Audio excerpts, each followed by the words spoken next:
What's up YouTube? Today I'm going to go ahead and show you guys how to install a Pioneer radio. I got this radio on Amazon for about $79 or so.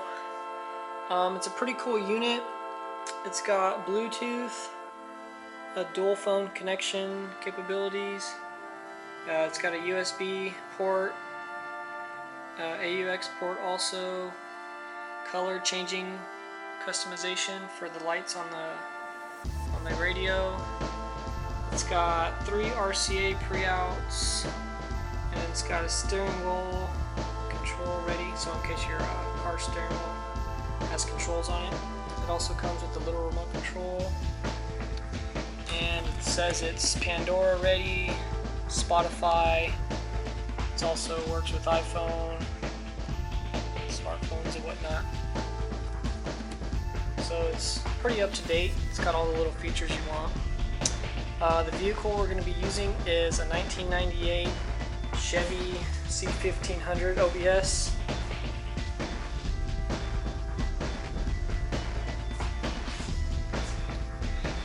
And then also, depending on what kind of car you have, you might need something like this, an adapter plate. This truck required this because the radio won't fit unless you get something like this. So the way I got this was I went on eBay and typed in like radio installation kit for this truck, and what I found was this, and then these two things also came in a kit with it. So this is the wire harness for GM vehicles. So basically I wire this radio to this harness, that way it plugs directly into the car.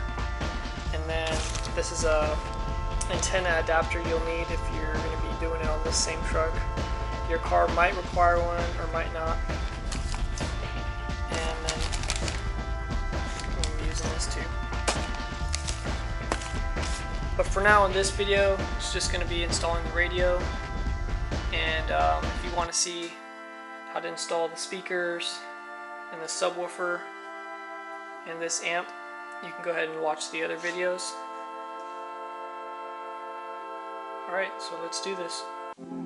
Alright, so the first thing I like to do before I install the new radios in vehicles is, so you're going to use the harness that you had to buy that goes to your specific vehicle. You're going to want to get the factory harness off of this radio, and you're going to want to wire it to this harness that's going to plug directly into your car. Do that first, that way once you get in your car and you take out the old radio, boom, this thing will just plug right in because you already had wired it up. So we'll do that right here indoors, and then we'll go out to the garage and we'll put it in the car.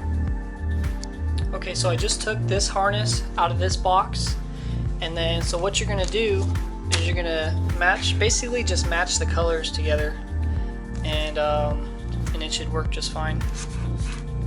And we're going to use the supplied connectors that came in the kit. So on each of these harnesses you're going to find a blue wire. If you look at this wire closely, it says power antenna. My truck doesn't have a power antenna, so what I'm going to use this for is the amp turn on the amp, because I'm going to be running an amp. If you're not running an amp and you don't have a power antenna, then you don't really need to even use this blue wire. You can still connect it to the blue wire on this one, and everything's still going to work. But what I'm going to do is I'm going to try to connect both of these two blue wires to my amp turn on wire, and that should power the amp. That's what usually turns on the amp when you first turn on the car. Everything else, just match the colors and you should be good. So you're going to want to put black is usually the ground, so you're going to put black to black right here, and then just match all the other colors and you should be good. Alright, so I got all the wires matched up, the colors are all matched up. The only ones I didn't do are the blue ones, because I'm going to try to see if I can connect those to my amp turn on wire that comes with the subwoofer kit.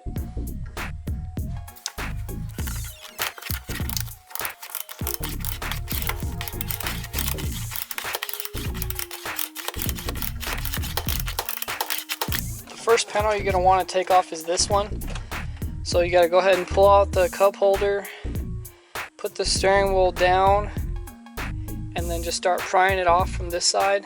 And then you're going to get to about right here, and then it's going to stop. And then you're going to want to disconnect your cargo lamp and your airbag switch from back here. And then also disconnect the light switch from the back. And then once you do that, then I believe you can pull it all the way out, just like that.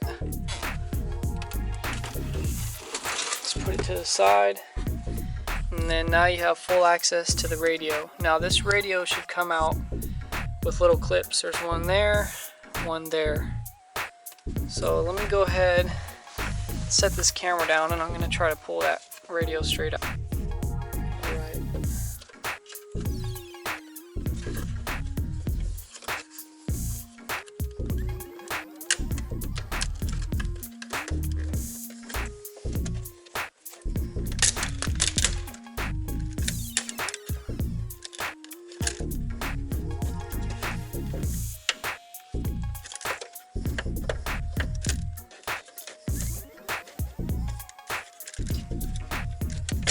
There it goes.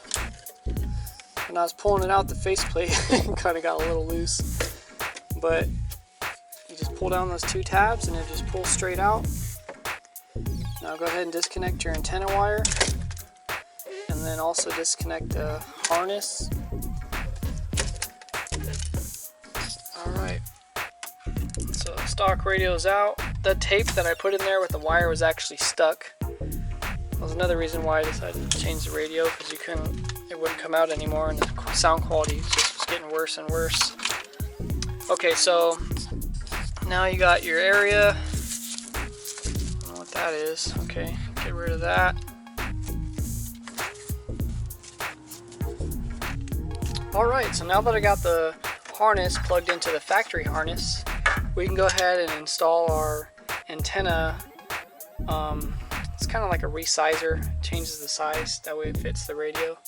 So let me put this in there, and then after I put this in, I'm going to see if this adapter plate fits in here. It should. It's for this truck, so it should just fit right in there. Alright, plugged in the battery, radio turns on, subwoofer's slapping, everything's good. So I'm going to go ahead, put all the plastics back on, clean my garage up, and go cruise.